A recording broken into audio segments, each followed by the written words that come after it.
Exactly on it. Okay, so welcome everybody to this Vayakel Pekudei webinar. Really, Parshat Pekudei I want to relate to because it talks about the Hoshen and but I do want to discuss it can't be that we're detached from what is going on around us. And I think there's so much going on around us. And even those of you that are sitting in America, it's like America is at war. America is at war. Israel is at war. And this has got to be I think, the most important war for really the future of Israel. And Israel's been preparing for it for 40 years.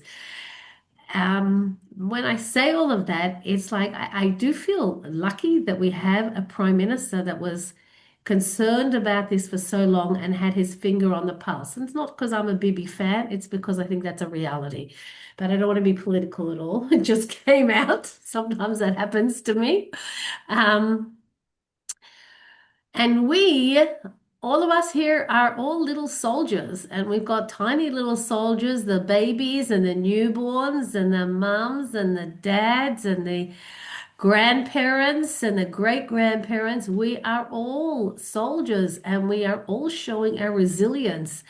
And I mean, but we're doing it and we're keeping on going. And I think part of the thing, like I know for me, and I'm in a easier situation than many people. I am blessed. I have a safe room in my house and my mud in my home. So I just have to go into there. I don't have little children. Yes, I do have little kids here at times. I've got the grandchildren here, whatever it is. But it's a whole different ball game, you know. I'm on the WhatsApp. I hear the mothers say, "We just put our kids to bed. What are we gonna do?" And I pull them out. I just started to feed dinner, to feed them dinner, and I wanted to sleep train my baby, and all these different things. And somehow or other, everything is just like not you know, um, we're not in that routine. We can't predict what's going on. And I don't know your name, iPhone, because I can't see. But you've got two sons in the army, so that's definitely. And Robin's got kids in the army, and many of us have. So it's really, I think we're going through a really challenging time. But I do feel, and I'm sure many of us here feel that it's the Geula, the Mashiach is heading our way. It's like it's coming closer. Like sometimes I feel I'm going to look out of my window and I'm going to see Mashiach's coming. There's Hashem. It's like this is Mashiach's time, and that connects us to the Avnei Hoshen because Be'ezrat Hashem there will be a Beit Hamikdash.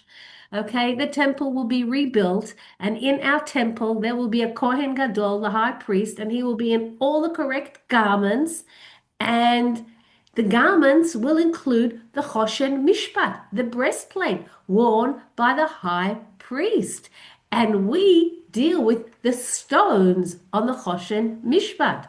All the different stones, there are 12 different stones worn by the high priest, the Kohen Gadol, on his chest, on his heart, and these are the 12 stones that we work with. Well, you'll understand a little bit as we go through. You'll understand how, when I say these are 12 stones, but I really have over 100 stones that I work with. And I teach about, I don't know, we must learn about 80, 90 stones I teach a student. So there are a lot of stones we work with, but the 12 stones are really the basic stones.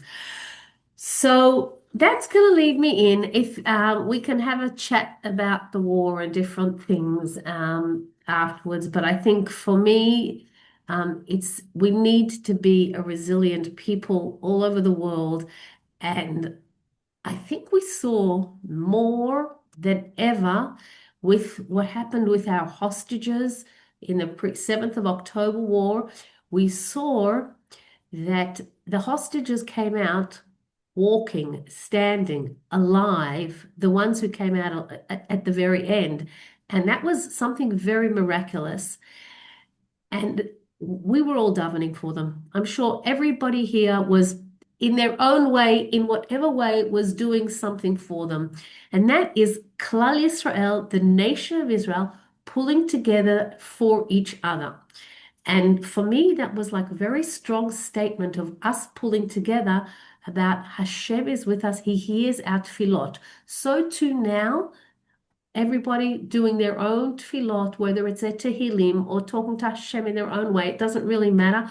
We're all doing our own thing to ask Hashem that everybody is safe and that we really vanquish the enemy and all the citizens, all the soldiers, all the nations, everybody fighting, and we're going to really succeed and really see Mashiach marching in. I think that that's the stage that we're up to, but we need to continue davening, and we've seen many miracles, and in Mirz Hashem we will continue to see amazing miracles. So when I look at this parsha, I did a webinar not long ago on Parshat Tetzaveh, because Parshat Tetzaveh is the first time that we are actually introduced to the 12 Hoshen stones, the 12 Avnei Hoshen I mentioned, and I'll show you pictures shortly of the high priest, the Kohen Gadol, wearing the breastplate with the 12 stones. We're introduced to that in Parshat Tetzaveh. We know that the Torah doesn't tell us anything extra. Every single word is measured. And here we have in Parshat Pekudei, we have it mentioned again. What's going on here? And it's mentioned again in detail. So I've heard all sorts of answers about Hashem loved it so much, it was so precious to him, etc. And I was really lucky this week to be in a shiur, which actually we learned a sikha of the Lubavitcher Rebbe, and the Rebbe talked about the fact, and I'm not giving you the whole thing. I was like, oh, thank you, Hashem, for giving me this amazing understanding, right at this time, and that I can share it with you, ladies, because basically, what we have is in Parshat Tetzaveh, Hashem is giving the commandment and saying, this is what will be the garments worn by the Kohen Gadol. Okay? And then in Parshat Pekudei, it's like, wow, it was done according to the specifications. Now, but you could have just said it was done according to the specifications.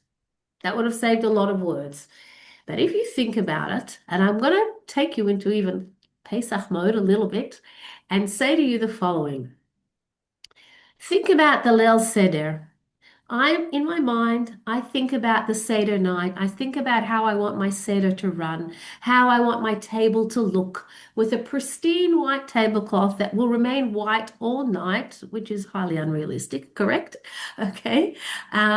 And the beautiful table setting and whatever decorations I have, and everybody giving their divrei Torah, and the little kids enjoying, and all the different things, all the different details I have in my mind of how my Seder is going to work. Now that's the picture in my mind. Do you really think that when the Seder comes, it's actually going to be like that? There's going to be some crying kids. There's going to be the wine spilled.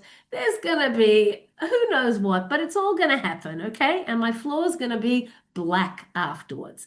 But that is not what I'm imagining, okay? That's not what I'm dreaming up for my ideal Seder. And that's the thing. There's two Mishkan. One was the ideal and one was what it was. And the fact that it was the same as the ideal, now that has to be mentioned in detail because that wasn't going to be obvious. So therefore, we have that it's mentioned in the two parashiot. One is what it should be, and one is what it was. And the fact that they're the same is quite an amazing thing. So I also wish for everybody here, may our Seder be as we imagine it. We can all imagine a beautiful Leil Seder, and Be'ezrat Hashem, it will turn out just so beautiful and even more. Okay, so with that introduction, we understand why we have that the double mention, which is really something very, very different. Okay, I thought that was really lovely, and I was so appreciative for that knowledge. Okay, now I would like to share with you. Okay, now about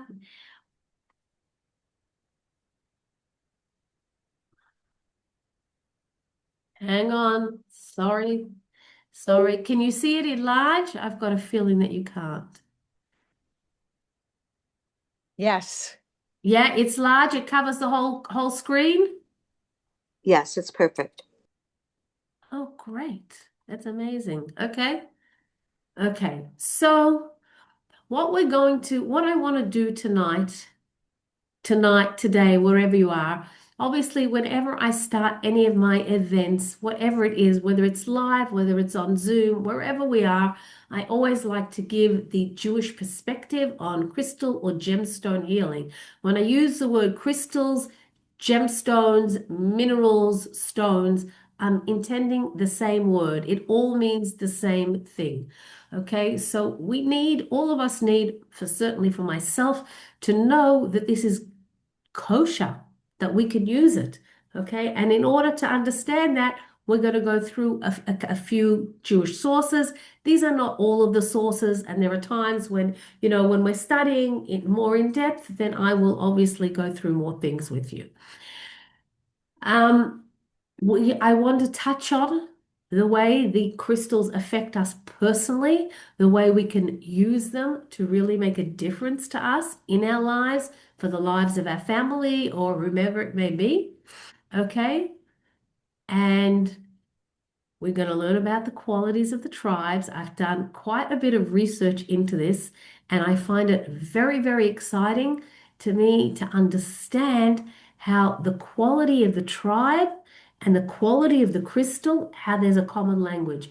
And for me, this is an expression of the greatness of HaKadosh Baruch Hu, of Hashem, how in Hashem's will, everything comes together. Now, very often, more often than not for me at any rate, I don't really understand and I don't know. But in this case, I've been able to research and come up with different things, and I love it. It gives the crystals an extra level of depth and kosherness, so to speak. Okay.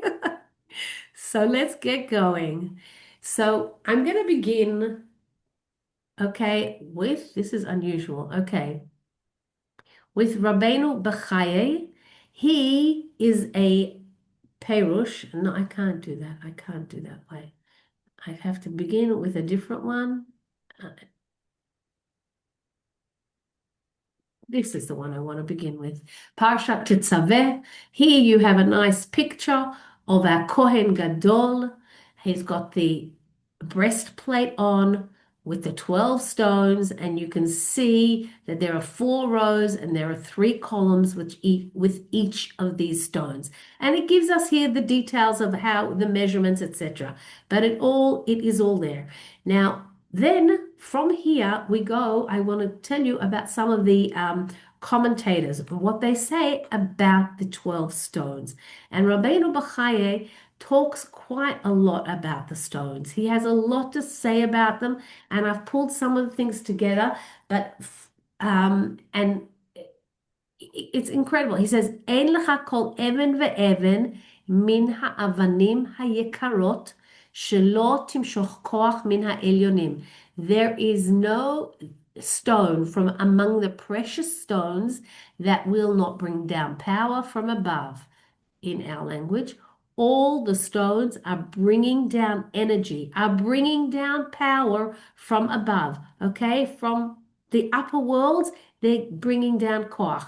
And Hashem gives us these beautiful things, which is part of the reason that I feel it is so important to share this knowledge and to run these master classes and to teach the courses, to do all of the things that I do with the stones, is because Hashem has given us a stunning, amazing, beautiful gift with so many qualities, and we need to know how to use it. Some people say to me, no, no. It's like, what do you mean, no, no? Somebody gives you, HaKadosh Baruch Hu's given you a gift, and you're going to say, no, sorry, not for me.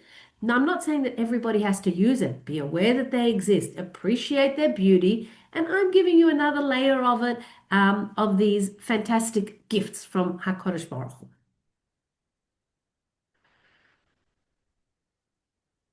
Hu. Okay, now here we go. Now, Rabbeinu Bechaye, um, was a Kabbalist, a Kabbalistic scholar, but he was influenced by the Rambam, and the Rambam was a rationalist, and we're going to look at others who were more influenced as well by the Rambam. But I just want to say that he wrote so much about it. He says that it is he talks about the sources, and he says even he looked more broadly, and he says that in the science books, okay, it says that the main kol ha'avanim hayekarot, all of the precious stones that are ikariot and shorshiot are the main root stones. There's only 12 of them, and those are the 12 avnei hachoshen. So there are 12 main stones, and he says, and all of the other stones are actually derivatives of these 12 stones. So when I say that I work with Avnei Hoshen and crystals, it's because they are derivatives. All the other stones are derivatives of these 12 stones. Do I know exactly how and where they're the derivatives? I personally don't. Maybe there are other people that do. It doesn't matter to me. I know that they are all bringing down this energy, and we see it and we experience it. I see so many cases of people, thank God, who are using the crystals, and people use the crystals and they have an incredible effect for people. They make such a difference in their lives.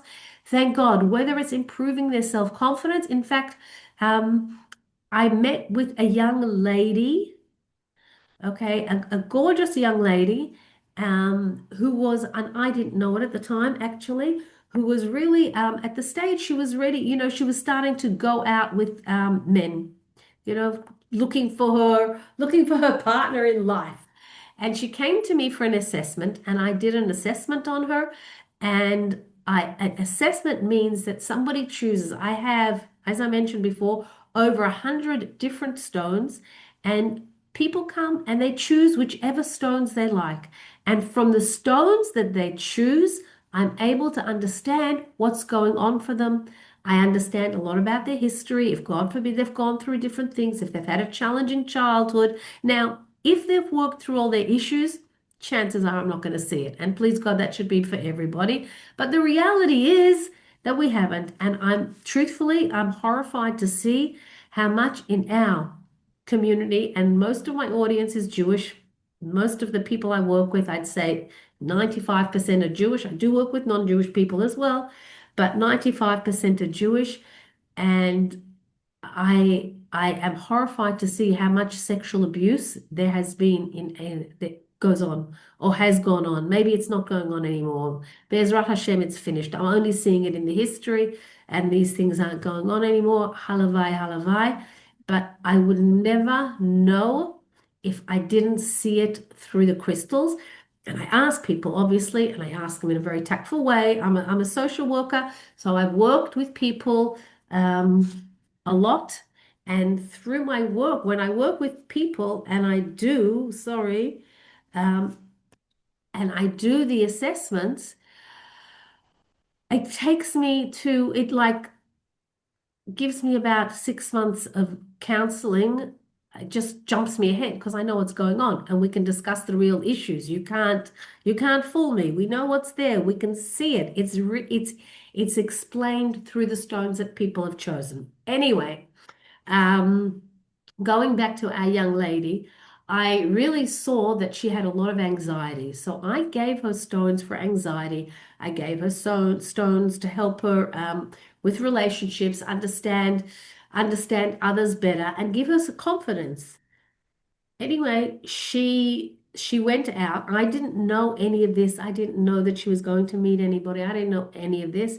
She went out. She went on the first date with a particular man. She'd been out before and it was not successful. Anyway, she went out with this young man. She came home happy. She left for her first date a different person to the young woman that she left on her first date. She had confidence and happiness and whatever. Thank God she is now a young married woman. Baruch Hashem. And she totally gives. totally attribute. She does give a lot of credit to me, but I don't take that. I think, first of all, obviously it's her and it's the zivug and it's all of those things, but the stones played a tremendous, tremendous part. And she said her husband, now her husband, he sort of saw the stones and he says, "What's this?" He says, she said to him, "Don't go there. This is what makes me work. They are unbelievably helpful to me. So we're just going to work with it." And Baruch Hashem, she's happy, she's gorgeous, and they're a lovely, lovely young couple, please God, Ad Mea Vesrim, and they will build a binyan adayad. We now, if we want to go we want to go to the Gemara, okay? And in the Gemara, we're told, Yotzim be'even tkuma b'Shabbat, shematapelet havlad. A woman can go out and carry the tkuma stone in order to prevent her from having a miscarriage. So they're talking there about Shabbat and about the different and Eruv and different things, but that's not my issue here. My issue is that what were they using in the time of the Gemara? We're going into the 1100s. What were they using to prevent miscarriage? They were using stones. They were using gemstones, crystals, avanim. That's what they were using. And it was recognized and it was understood. And today it's recognized and understood. I have loads of people turning to me, calling me, "Gila, do you have the Even Tkuma? Okay, I need Even Tkuma. I need this stone." And in our language today, it's called the carnelian stone. Okay, and we put it together. We'll go through it in a little bit, but we put it together with another stone, and together they're a wonderful set of stones to really protect pregnancy. So it's incredible. These are an incredible gift, the crystals, and I actually call them Trufot of Hakadosh Baruch Hu, God's medications, because they are. Now, Hashem's got many medications. I'm not saying that these are the only ones that he has, okay? But he has many, and the stones, the gemstones, are definitely one of these. Here was my very first attempt at making the Avnei HaChoshen and putting them in. And for me, I'm sharing it with you as a point of excitement in my life because I was able to really touch, connect with not only with my past, but with the Beit HaMikdash. Wow. And I remember specifically when we learned about, studying the stone of Naphtali. Okay. Naphtali is the Shvo.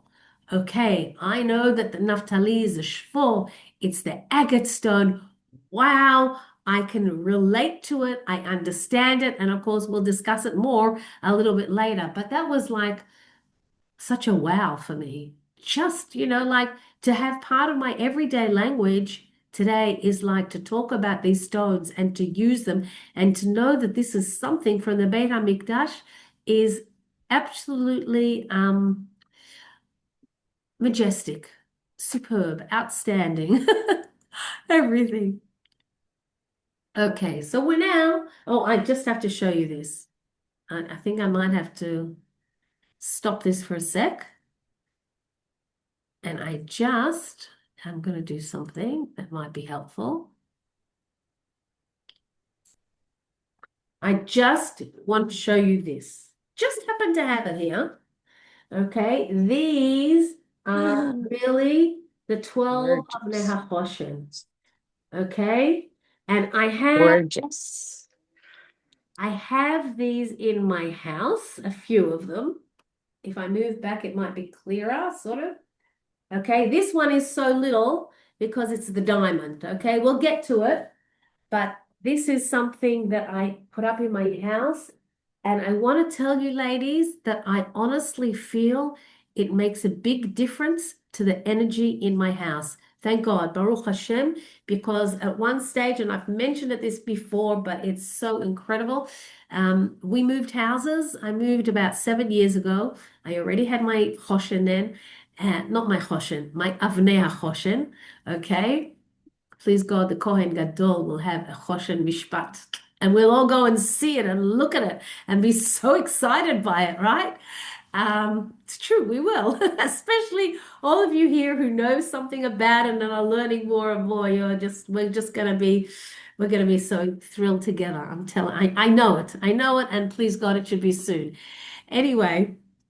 So when we moved house, I took off the Hoshen from where I was living, and the Avnei Hoshen, and I brought it with me to my new home. But it took a while, in the house, and everything has to be in the right place, all of those different things. And it's like this thing's got to go up.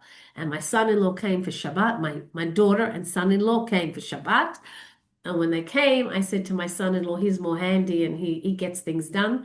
And I said, please, could you just put this up? I want it to go here. I want it to be on this angle. This is upstairs in my house. And we're in my clinic, which is in the downstairs of my house. And there's an external door and windows and gorgeous and a bracha, etc. Anyway, and he put it up for me. And I want to tell you, ladies, that I honestly felt there was a difference in the energy of the house. It made a very big difference. So it's a big bracha, and it's something that's amazing for us to be able to actually have and create in our homes today. Okay. Now, I want to go now. I want to introduce you to the 12 Avnei Hoshen, the 12 Hoshen stones. I'm going to go through them briefly, tell you a little bit about them, and relate them to the tribes. And of course, when we study it, when I do the courses and teach, we go a lot more in depth into a lot of these stones. Now, the tribe of Reuven, his flag, okay, each tribe had a flag, and his flag is red. Now, Reuven, when he was confronted by his father about rearranging his father's bed because he wanted his father to be with his mother, um, okay, and that didn't happen, and his father was upset with him and confronted him, and he blushed. So therefore, we had the red, and the stone, the ruby, which represents the tribe of Reuven, they're blushing. You can see it there. You could appreciate that. And it's also, relates to the blushing. It relates to the whole concept of fertility. Okay. And this is a very strong and good stone for the libido, for falling pregnant, for protecting the pregnancy, together with the carnelian, the Evan Kuma. It has a lot of very important qualities for us. And when we study the ruby, we also understand it's very helpful when people have challenges, when people want to be a little bit more assertive. And when we're doing a mapping of somebody, when I do that, it gives me a lot of information as well. I want to tell you, for example, I want to give you two examples of what this set of stones have done, because I think to understand really the incredible level, the value these stones have and what they can do for us is a great bracha. So one of the things that this stone has, it can help increase a woman's supply of milk. After she's had a baby, please God, she wants to nurse, and sometimes the milk supply isn't as good as it should be. So my daughter went through this because she had a premature baby. The baby was born at 29 weeks, and and thank God she's fine. Lovely, delightful young lady today. But she was determined that she was going to nurse her baby. And the milk supply was very hard because the baby can't nurse, so she needed to express all the time, and then they gave the baby a special bottle. So she actually, I said to her, sweetheart, try using the stones. So she did, and she was in awe of what the stones had done for her. And they had really increased her supply of milk, and she could see it. Because generally, when you're nursing, you don't know how much milk you're managing to feed the baby. But because she was expressing into a bottle, she could see how much milk she had, and she could see the difference in the quantity between when she did have the stone and when she didn't have the stone. Okay. And the other thing is the set of stones that I gave one time when I was studying. I actually studied I studied Chassidut, and through with the Sfirot, all the different energies, different Sfirot, was quite fascinating. And one of the women in the course was expecting, and she was over 40, and she said, Gila, maybe you've got something for me. And so I brought her the stones. And then towards the end of the course, everybody was really very intrigued about the stones. And the lecturer said to me, Gila, maybe you'll give us a session about telling us about the different stones, what we can do, how we can do, etc. I said, with pleasure. So I ran a session at the end, and this woman who was further on in her pregnancy said, Gila, can I say something? I was like, with pleasure. And she told everybody that she had used the stones, and she could feel when she took the stones out how the baby was moving differently. And she said, I took the stones out maybe to cleanse them, or maybe I don't know why. And she said, I had to tell my husband to please go and get me the stones. And how when she put them back, everything seemed much calmer and she felt so much better. So they're like, people are really feel a difference. These are not just, this isn't just like what we call, this is the real deal, is what I want to say to you. Okay. The stones are truly the real deal, and a great bracha that Hashem has given us, and we shall continue to use them. And that's something so important to us. The next stone that I want to come to is a tribe of Shimon. Shimon, if you remember, okay, his tribe is his stone is the pitida, or the topaz. Now, his tribe was involved in the massacre in Shechem.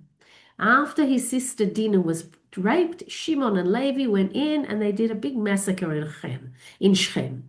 Now, the flag is green, and the symbol was the city of Shechem, the symbol on their flag, which is interesting. Now, this stone, the imperial topaz, it's not just a regular topaz, any topaz, it's the imperial topaz. This is a stone that is very helpful to make things happen, to bring things to fruition. And we certainly know that the tribe of Shimon made things happen. They weren't sitting back and saying, no, no, no, you can't do this to my sister. They went in and they took action. And this stone, when I say make things happen, it also, to be a little bit crude, is very good for constipation. Okay, to make things happen. Okay, it's very good for the digestive system. So this is a very good stone, and it talks in this active sort of way for people.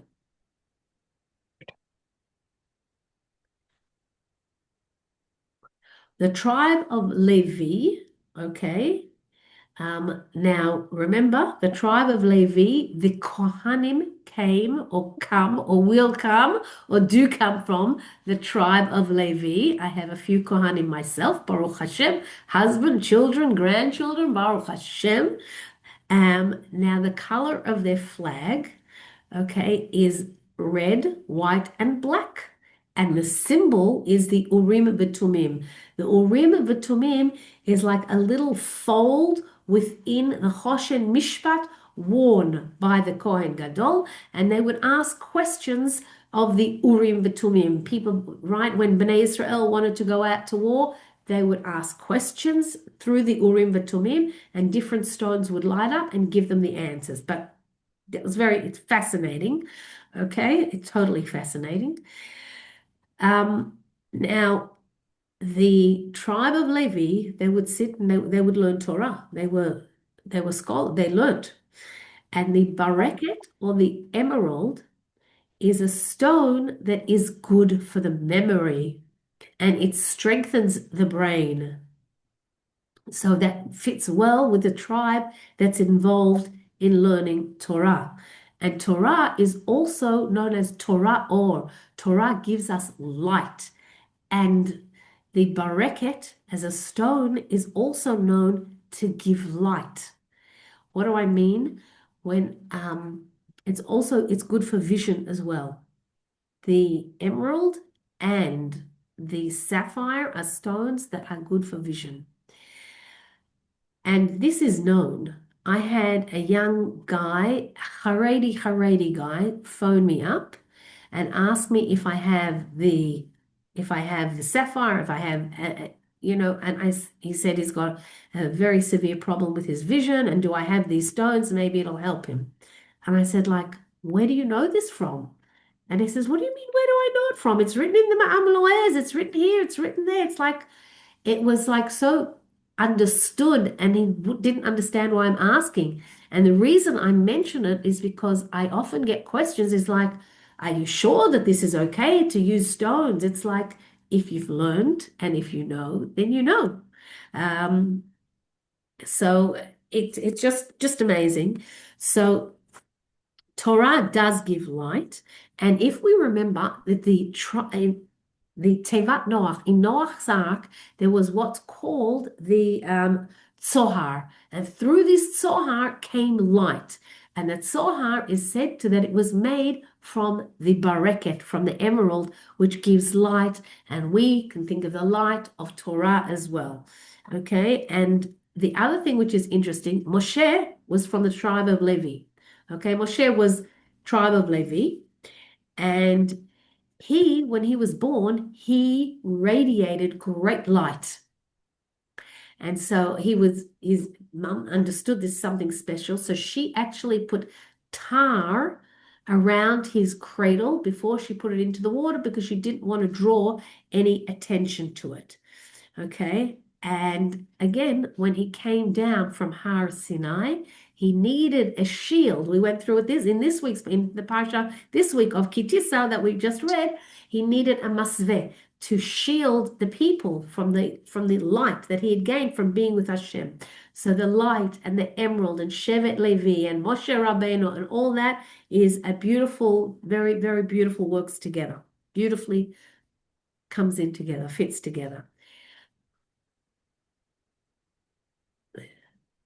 The tribe of Yehuda is the garnet, okay? We have kings that came from the tribe of Yehuda, David, Shlomo, Chizkiyahu, Yoshiao, and Emir Hashem, that Mashiach that we're all looking out for, because he's just around the corner, maybe even he's turned the corner, I hope, please God, okay, comes from the tribe of Yehuda.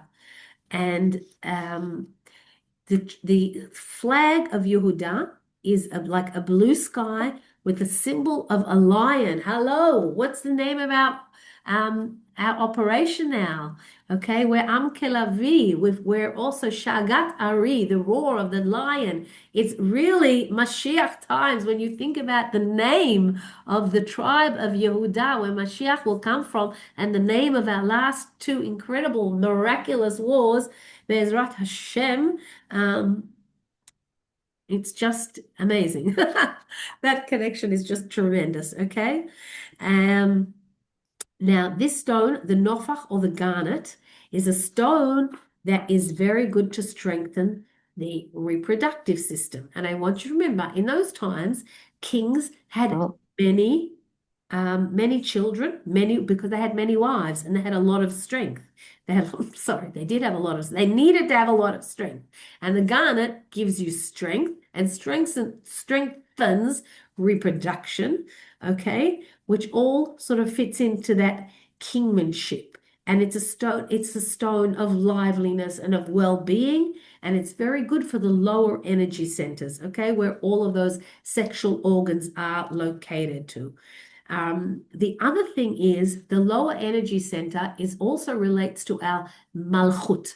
The malchut is the action, the doing. And that is also part of the garnet, is bringing things and making things happen when you look at the color and the color of the different energy center. Now, I can't, obviously, I'm not going to go into energy centers now, but this one of the things that helps us to understand what's going on for people is when we understand the energy centers, and it's obviously something that we do when we study about the crystals. The tribe of Yissachar. Yissachar, the Yissacharians, shall we call them, they were scholars. It was known that the tribe of Yissachar sat and learned. They were scholars, and their flag was a donkey because they had the burden of Torah on their shoulders, and they sat and learned. Now, also, there's a discrepancy here, and some say that their flag also was the moon and the stars. That's according to the Midrash, and that they relate that to the fixing of the calendar, and that was something that was done through the tribe of Yissachar because they had so much knowledge. They were able to fix the fix the calendar. In Divrei Hayamim, it actually Rashi says that Shevet Yissachar was the tribe that understood the time, okay, which is the mastery of the calendar and its calculations. Now let's think of the stone, the sapphire, the sapphire. This is a stone of truth. They're Torah scholars. That's truth, clarity, intelligence, self-discipline. Does that all talk about Torah scholars? Can you see the amazing relationship between the stone and the tribe? Spirituality and help serve Hashem. And it's also a stone of achievement. And as I mentioned before, it's also good for the eyes.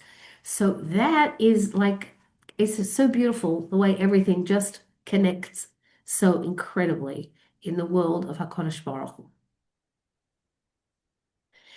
The tribe of Zvulun, okay, their stone is the Yahalom or the diamond. Now, in some sources, if any of you choose to look deeper, you'll see there's written that it's a perale. Okay, the Zvulun is known as the Yahalom is a perale. Maze perale? What is it? It sounds to me like it's a pearl, like in Yiddish or something. But no, a perale is a precious stone. And the most precious stone that we have is the diamond. And Zvulun was a businessman, and he supported, many of us have heard the term, the agreement, the Yissachar and the Zvulun agreement, where the tribe of Zvulun supported Yissachar, and they got part of the Sachar, part of the reward for them learning Torah. So their flag was white, and it had a symbol of a ship, because they went out on the ship, on the boats, and they would do business, okay? And they would do business at night, and they would do business during the day. And this, and going out on the seas, was something that required a lot of courage. And that is one of the attributes of this diamond, is a stone of courage, a stone of strength, fortitude, and it gives us confidence in our emotional and our intellectual characteristics. It also helps to manifest abundance, okay? And as I said, they supported this tribe of Yissachar in their Torah learning.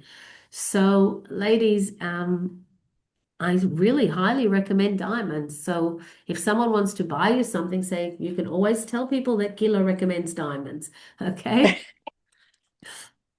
Okay. I actually recommend all of these stones, of course, but diamonds are good for everybody, good for everything, please God. And we can get tiny ones. It's one of the things when I teach my course, I teach it in 3 modules. And then every so often I do what I call the 4th module for the 4th group of students that have finished and just want more and more and more. And then I say, okay, if people get to this level and they want so much, they want more, then we're going to make sure that you have all of the 12 Avnei Hoshen, and I include a diamond in the set of stones for module 4. So if anybody gets to there, know that you've got a beautiful, tiny, tiny, cute little diamond waiting for you. But the tribe of Dan are judges. They're shoftim. And a judge, what does the judge need? They need to have the correct perspective. And their flag was blue and it had a snake on it. And the judges also need to have good intuition. They need to have a good gut and good understanding of what's going on. So Shimshon, remember Shimshon, Delilah, Shimshon, who they gouged out his eyes and whatever else, and he destroyed the Plishtim. So that whatever. So he was a judge and he was a leader. And part of that is to be sharp, powerful, strong, and a leader needs to have the ability to think out of the box. And you could relate that to the snake as well, because they are very unanticipated. I mean, we shouldn't know from them, but they definitely don't move, or we don't find them in a regular way. Like the snake is sneaky because it comes around when you're not anticipating it. And that's that out of the box way of thinking, which judges needed to have. And if you learn, for example, Gidon as a judge, well, he went according Hashem told him how to fight his battles, but totally out of the box. Totally, totally. The stone is called the leshem or the citrine. This is a stone that is really associated with success, and we all want to succeed. So, of course, I do too. And I have citrine on my desk and citrine all around. Baruch Hashem. It helps us, as I said, to have the correct perspective. It strengthens intuition. It's good for creativity. Okay, when we talk about the snake doing unexpected things and catching you off guard, that's part of creativity. Okay, and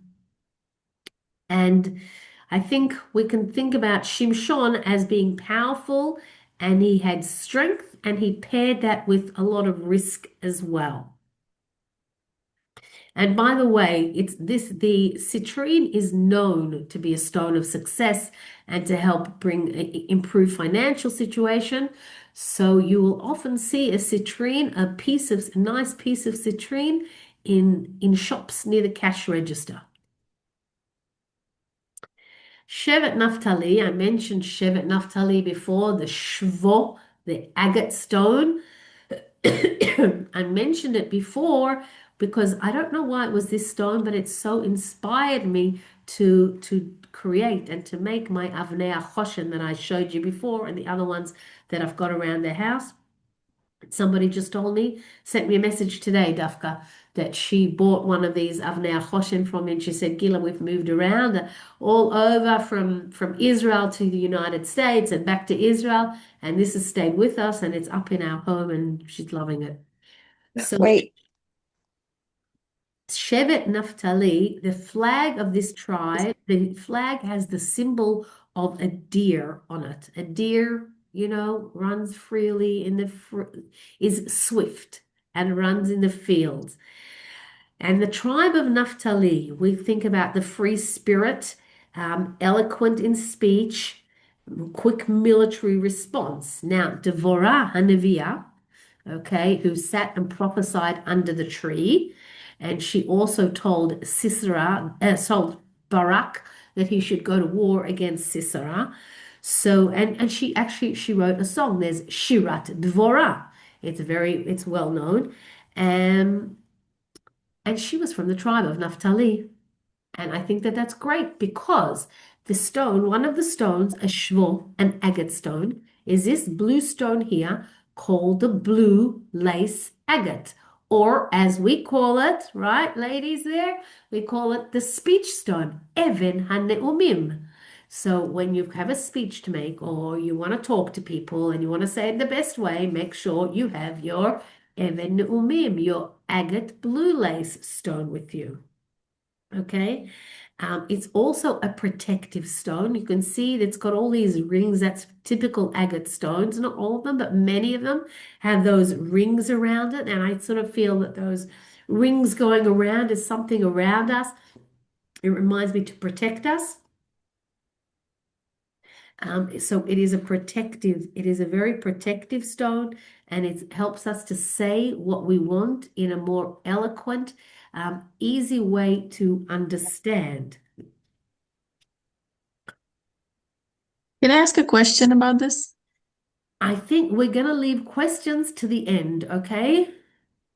I just wanted to know the agate, like any agate, or Naphtali is only this specific type of agate? Naphtali is basically this agate, okay? We use either the Botswana or the blue lace. It sort of goes together, but Botswana is the main one, okay? The tribe of Gad is the amethyst, okay? And Gad, in Divrei Hayamim, talks about the tribe of Gad as being mighty warriors, and their flair, warriors as in soldiers, okay? Not worry, but warrior. How, if you can discern the difference, okay? That's what there's there. And their flag was black and white, and it had a picture of a military camp on it. So they were fighters. And the stone of the Achlama, or the amethyst, is a stone which is very good for our intuition, which you need to have when you're, I mean, not for me fighting a war, but we know that we want the people fighting wars to have good intuition, to have calm, to be able to concentrate as well, not to have fear and anxiety. You can't fight with when you're scared. And also, it gives us a certain amount of protection. These are all qualities for warriors, for soldiers. Okay, so this is one of the stones that I would definitely recommend for the soldiers is the amethyst. And I want to just tell you another thing when we talk about fear and anxiety. Many of you know no one should have it, but often people suffer from migraines. Migraines are very much fear, anxiety, and you take an amethyst, okay? This is an amethyst. I just happen to have them on my desk. It's one of my favorite stones. And you place it on what's called the third eye. Okay, one sec. Place it over here. This is called the third eye or the third brow. You put an amethyst over there. If chas v'shalom, somebody has a migraine, and hold it there and just keep rubbing and leaving it there. Oh, feels so good, I have to tell you. Um, and it works. Okay, that's from personal experience. I was caught in Jerusalem, had a migraine. What do I have with me? I have an amethyst. So I really sat there with my amethyst and Baruch Hashem, the migraine passed and I continued on. So the migraine is not associated with the tribe of Gad. However, the calm, the concentration, dispelling fear, the anxiety, that could all go very well with a tribe of warriors.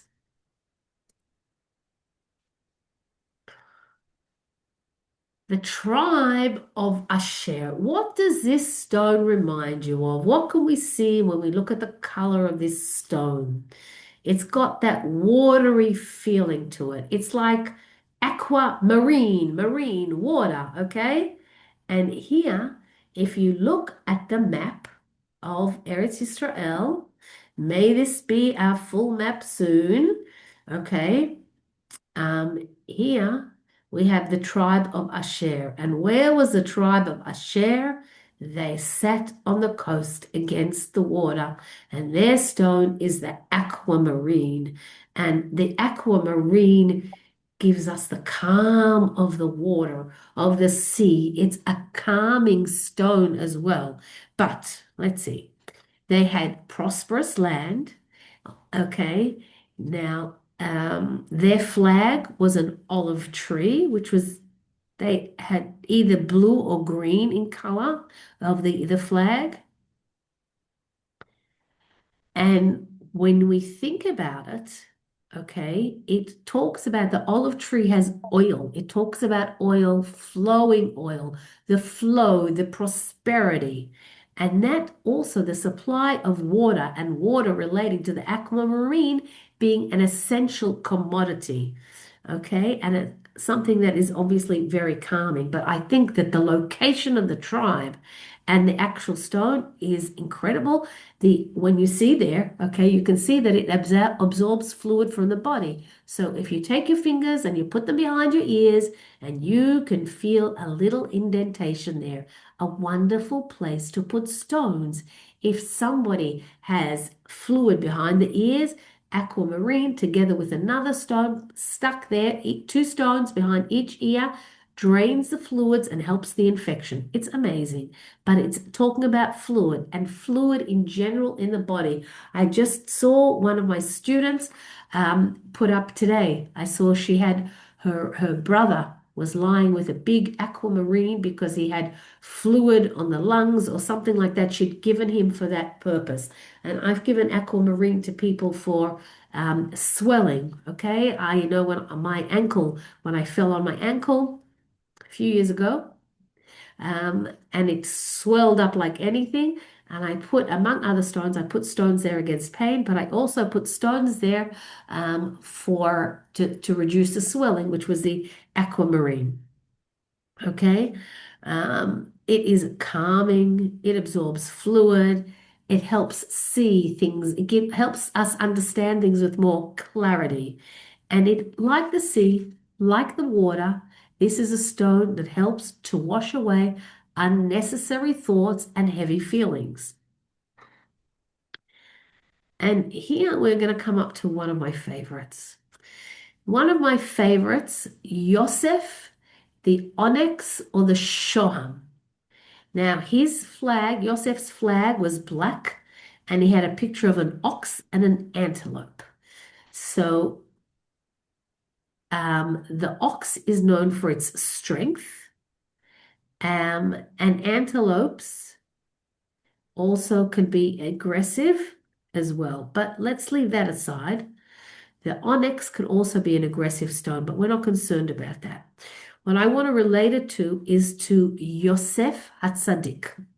Yosef HaTzadik, we know, was confronted with a lot of challenges during his life.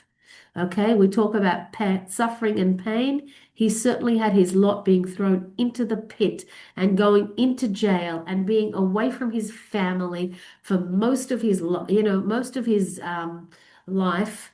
So he certainly had, and not knowing when, how things are going to end for him. So he certainly had his cup full of suffering and pain. But together with that, he also needed to show a lot of self-control. When Yosef was confronted by Potiphar's wife and she wanted to seduce him, and he didn't go for it. He managed to control himself. He used his strong self-control in order not to be seduced by Potiphar's wife. It got him into a lot of trouble, but he was a ben Torah. He had a very good compass. Thank God. Okay. Now it's also a very good stone for grounding, helping people keep their feet on the ground to do and Yosef, I mentioned the dark colors before, as in Malchut, as in action, taking action, doing that, like kingly type behavior, knowing I need to do, I need to act, I need to look after my people. And that was Yosef, that he planned things, he did things in such an incredible way to be able to stave off a famine for all of the for everybody. It wasn't just Egypt, it was all the countries around. Okay. And he also, it's a stone to help somebody find favor. And he also very much wanted people to like him. It's a stone of charisma and charm. And that is Yosef. Because where do people usually go after they come out of jail? To rehab. They have to be fixed up. And where did Yosef HaTzadik go? He went shoop, meteoric rise to be the second in command. Okay, and that is quite an amazing thing. And I have no doubt that he was a very charming young man. And as he got older, I'm sure he was also still very charming. And this stone is just to me a stone that talks so well and so beautifully of the characteristics of Yosef HaTzadik. And it's also a stone somebody wants more love. And Yosef certainly, he didn't have a mother and would have wanted more love. And then who's going to come next is Binyamin. Okay. The tribe of Binyamin, the Jasper, the Yashfeh. Okay. Now, the flag is mixed colors and it's got a wolf, picture of a wolf. The wolf has instinct, intuition, and intelligence. Now, if I think about the tribe of Binyamin, okay, Binyamin, one of the things that they say about the Yashfeh, the name, the tribe, the stone is Yashpeh. Yeshpeh, have a mouth. Binyamin had a mouth and he didn't say. He did not tell his father that what had happened to Yosef. He knew he had to keep it under his breath. He wasn't going to say anything. And we understand that with Esther Hamalka, Queen Esther, who we just had Purim. Also, she knew she did not tell where she was from. She did not tell them in the palace that she was Jewish, not until the very end when Mordechai said she could. Um, and I think those are qualities that relate to Binyaminim. Okay. And I wonder if our prime minister is from Shevet Binyamin with a name like Binyamin, and know that we have not known when any of our operations are taking place. They've managed to keep everything under wraps. He knows how and when to keep his mouth closed. But the Yashfeh is a stone. Okay. This is a stone that gives us strength. It is good for our immune system. It keeps us positive and happy. Remember, Binyamin grew up without his brother and without a mother, and it helps to keep positive and happy. And I think he would have needed that. It is also a stone of survival, which he survived. He made it through his childhood. He was amazing. He was a tzaddik and he married and he had family and whatever else it is. But still, without family, he managed to survive. And that's a quality of the tribe of Binyamin, because we know the same with Esther Malka. She didn't have a family, okay? That's why Mordechai adopted her, looked after her, etc. So it's very, very much a stone of survival, okay?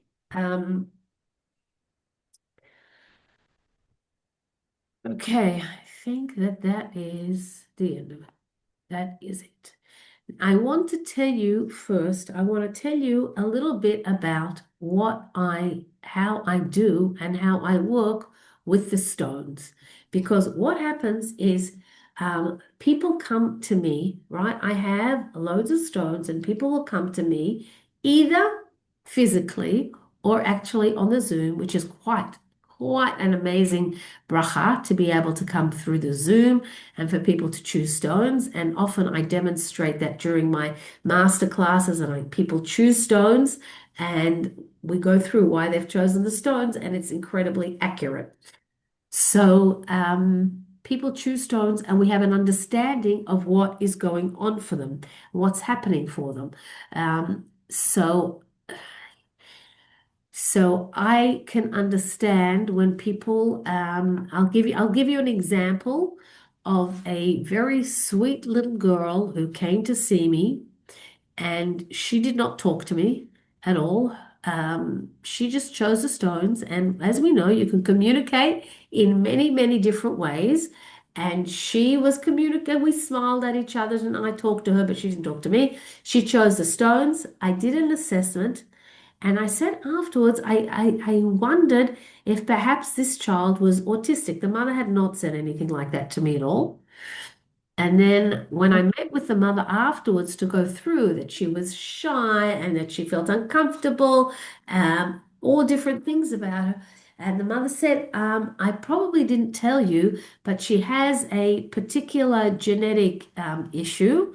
And she sent me what it is because it's called dash star dot. I don't know what it is, right? And I put it in to understand. I tried to research and understand what that was about.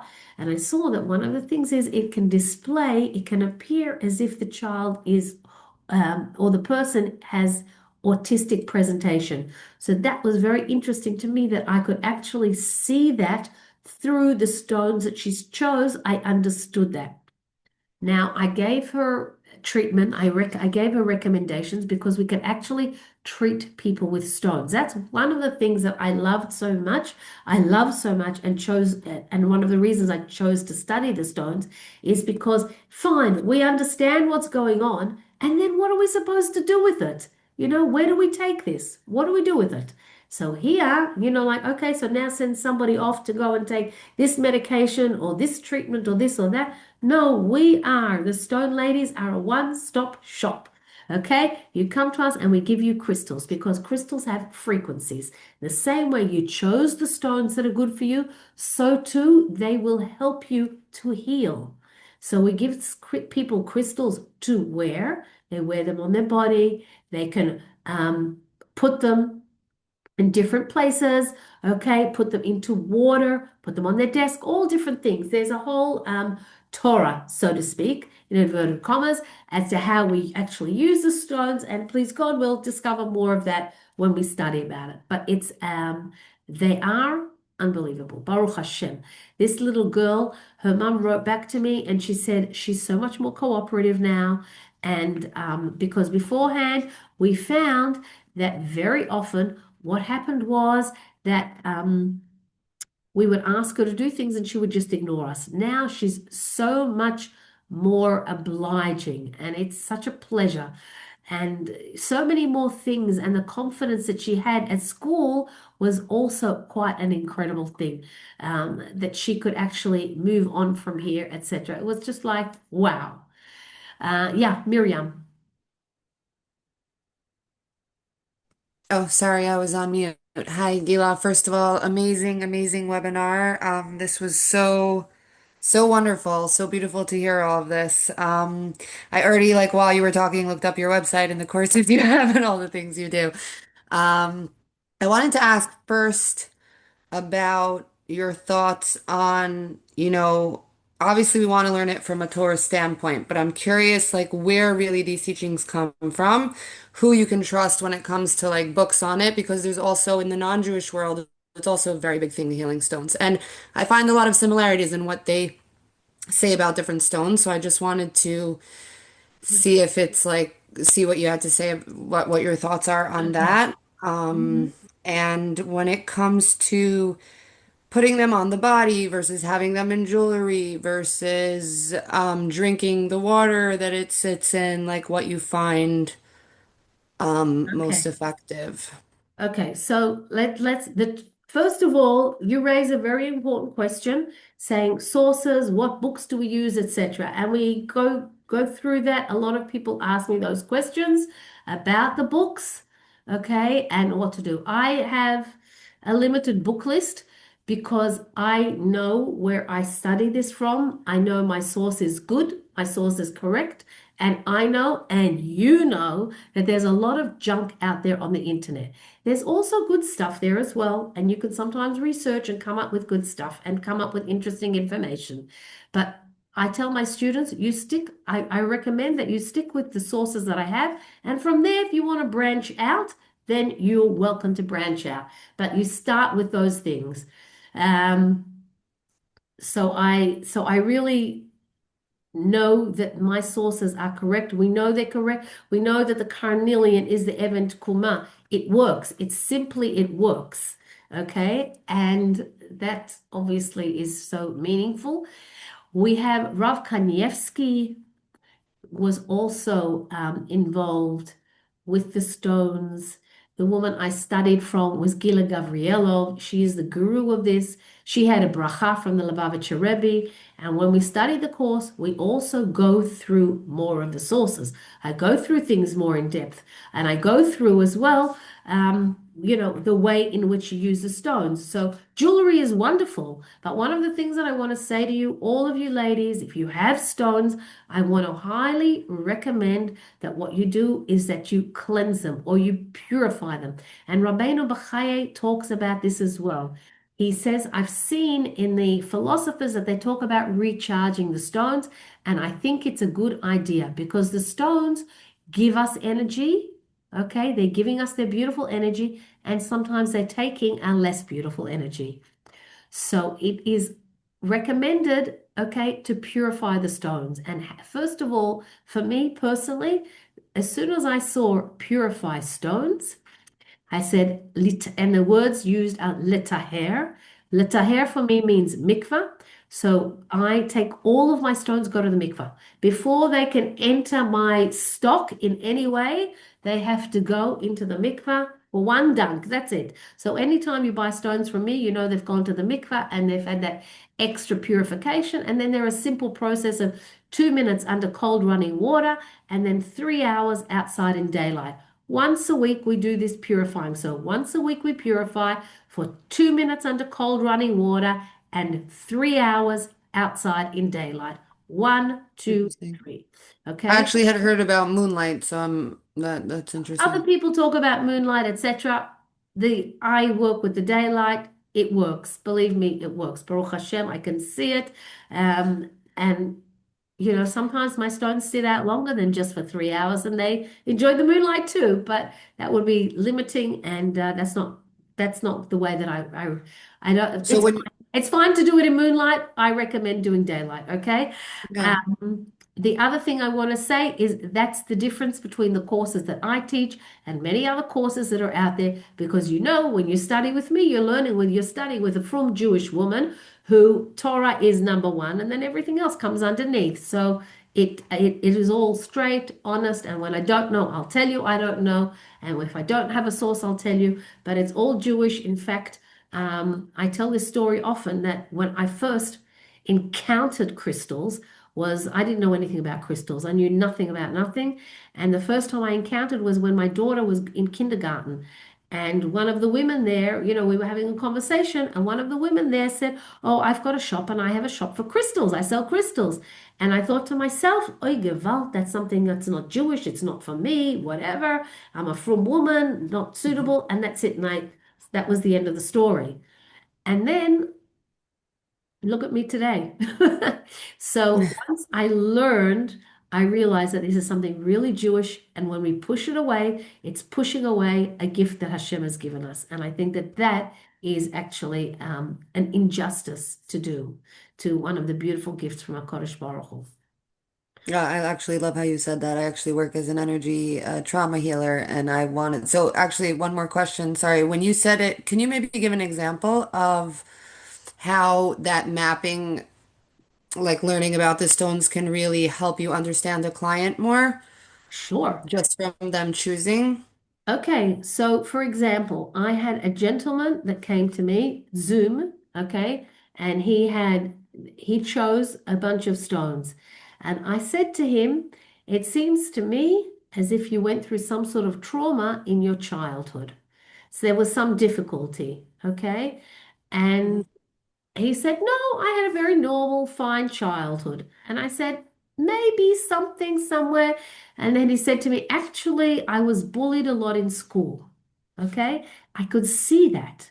And this man had a problem with his masculinity. Till today, he was being affected by this childhood trauma, and I could see that. And he was being treated, people were treating him for this problem, and they were treating with physical things. But what needed to be treated? His emotion. The little boy in him was still so wounded from being hurt by all of his peers or all of those people who bullied him. Okay? So that's like it's an example. Okay? Thanks. Okay. Thank you for your questions, Miriam. Any other questions, ladies? I have a question. Yeah. Does the size of the stone matter for how powerful it is? So, the stones actually, it does make a difference, but we have to use them at a size that is convenient and comfortable for us. Okay. I tell people to put stones in their bra. I can't give them a stone like this to put there. That's not going to work. Okay. So we have to be reasonable. So generally it can't, if it's a tiny little chip, then unlikely we're going to feel the effect so much. So it has to be a little stonerly. Okay. That is very important. Um, I want to now I want to continue, ladies, and tell you about my special webinar offers. Okay. Yael, did I answer you? Why? A quick question, Gila. Sorry. Yes. I was wondering what you thought about lab-grown diamonds. Not much. I think that they're very pretty. Um, Okay. But they don't have the healing properties of mined diamonds. No. No, they don't have the Okay. minerals. They draw the minerals from the earth. Mm, Okay, okay. so it's an Thank you. important question that I am often asked, and no. Okay, so they're beautiful, beautiful for jewelry, all different things, but it's a whole different level. Okay, I think we looked at a lot of different qualities that were associated with the stones using Jewish sources today, and you understand that they have layers of meaning and qualities. And there's obviously far more material that we want to go into and explore, but I can't obviously scratch the surface too much just in one evening. Now, people often ask me, so Gila, how do we discover more? And that's actually how I move into my world of teaching because I had never thought of teaching until I delivered. I was doing sessions like this live. It was before COVID, and one woman said to me, "But Gila, we need to know more. You've got so much more knowledge, whatever." So that's when my course began, and it began with module one, and there were 5 sessions, 2 hours each session, and they were live then because it was before COVID, and it really worked well. And then came COVID, and it's like, oh my gosh, my whole business is gone. People can't come to see me. I don't have clients, and I don't can't teach my course, etc., etc. And then lo and behold, we discovered that on the actual screen, you can see everything, and people choose stones so accurately. So I actually teach on Zoom today, all over the world. I send people boxes of stones, and when I send out the stones, I send beautiful boxes and they have 2 of each stones. No one else is going to do this but me, but I really want people to be able to use their stones, share them a little bit, and make sure to always keep 1 stone for themselves. So, as I keep on studying, I obviously share this knowledge and I want to continue sharing it. And so, therefore, I am teaching about the stones, please God. And if you want to further explore it, I'm here and happy to discuss it with you. And in Mir Hashem, I have a new course starting after Pesach. We can't do anything before Pesach anymore. Everything is after Pesach on April the 12th. And I just want to share with you a special offer that I've made for you ladies. First of all, the early bird offer that I have for the course is actually would have run out, but I'm keeping it open for you ladies for another week till the 15th of March, which is Sunday. So when I say Sunday, I go to Sunday, Los Angeles time. So by Monday morning, you need to let me know, but I wouldn't wait till then, okay, because I've got other special offers and I don't think it's worth waiting. And I want to start to send the stones out, send them to people before Pesach. There actually is. FedEx keep on sending me messages about how we're sending our packages and we've got things out of the country, and that's happening. So I want to start to get them out because obviously they're not going as quickly as normally. Now, I mentioned the way it works. I have now, today, I have 3 modules. Each module has 5 sessions, 2 hours each on Zoom. It's actually delightful to see the way people get together and form a group and form friendships through the Zoom. And separate to me, I know that my students are talking to each other, and I love that. And it's a real bonus. And we have a little break, and very often people stay on and they chat and where are you from, and they discuss different things and share knowledge, etc.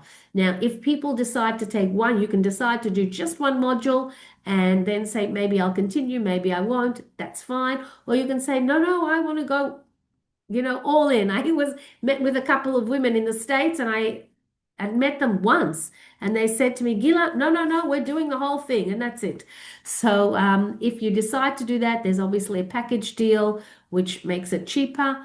And there are payment plans available, whether you do module one, whether you choose 3 modules, whatever it may be. And you can choose one module and then say, okay, I want to do the second, and then say, okay, I want to do the third, or whichever way, whatever works for you is fine by me. I try to be flexible and make it doable for everybody.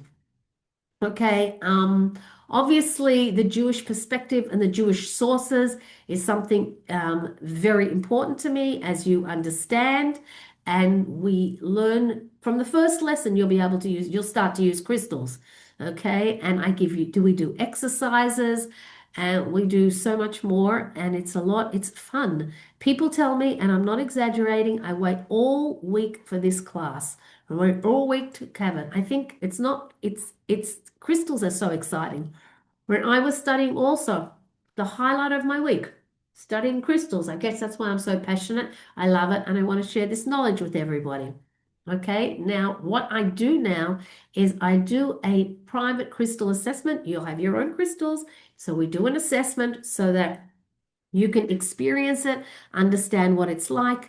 Each session, there are handouts, there are explanations of the stones that you'll have, and each module has its own new set of crystals, and we have them delivered. This is really how much you could expect to pay, okay? Almost $2,350, but that is not what I'm charging, not at all. Okay, the value is 2,350, but for module one, opa, no, I want you to know properly. Okay, it's $788. Okay, that's what it is, $788.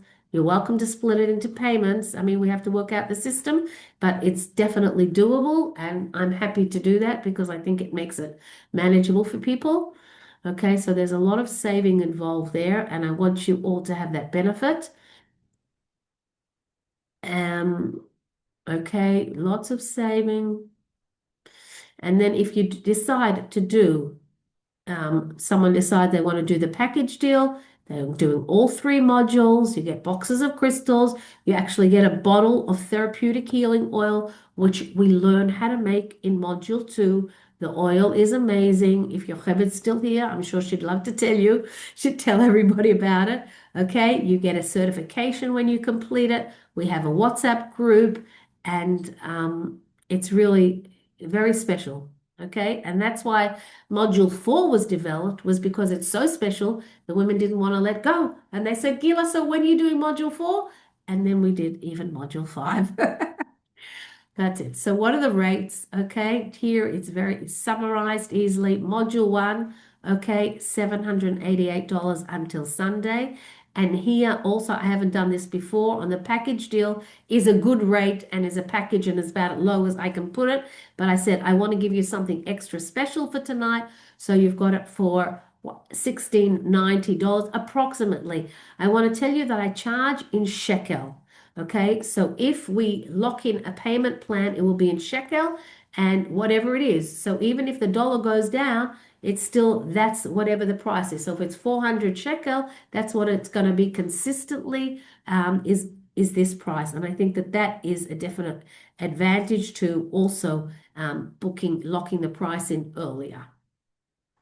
Okay, and the other thing, if you sign up tonight, okay, tonight, Los Angeles time, which means Israel, by tomorrow morning, I will send with your box of crystals, you will get a box of healing crystals, okay? A bonus, a set of healing crystals, okay? And okay, you can all read. It's very good. It's really, Hashem has given me the ability to open the doors for so many people to the world of crystals, to use it for them, for their families. And I'm grateful for Hashem that He directed me to this path. And Baruch Hashem, it's wonderful, and I want to share it with you, and I want you to share it on. I really want you to share it on. I have no greater nachas than hearing and seeing my students at work. And every student takes it in a different place.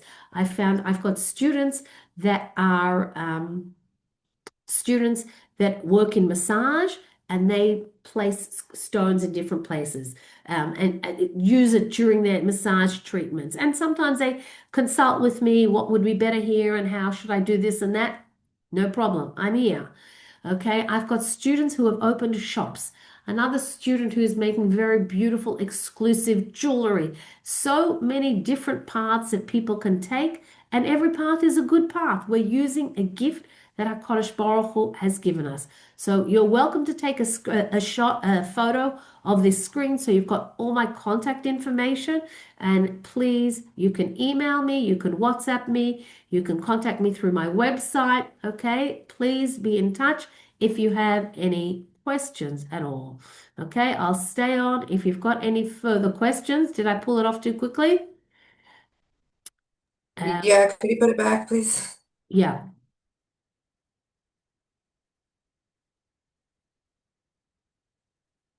sorry. Okay.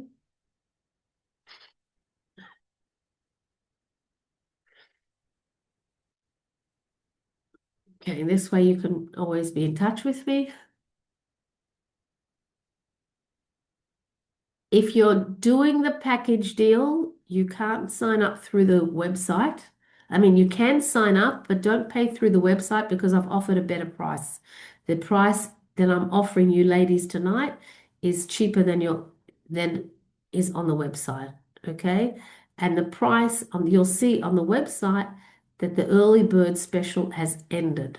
However, for you, it has not ended, and you can register through the website. Okay. So I would love to hear from you. Any questions, please feel free to ask. Okay. Anybody have questions here? Okay. So ladies, we'll say lihitraot. And for those of us in Israel, in Mirz Hashem, we'll have a quiet night and be able to get ourselves organized. But it's that lack of anticipation. You just don't know when it's going to happen, right? Anyway, Baruch Hashem, we feel safe. Hashem is protecting us, and may He protect all of Am Yisrael. Litraot, everybody. Thank you. Pleasure. Mwah. Thank you for joining. Bye. Thank you. Thank you. So beautiful. Thank you.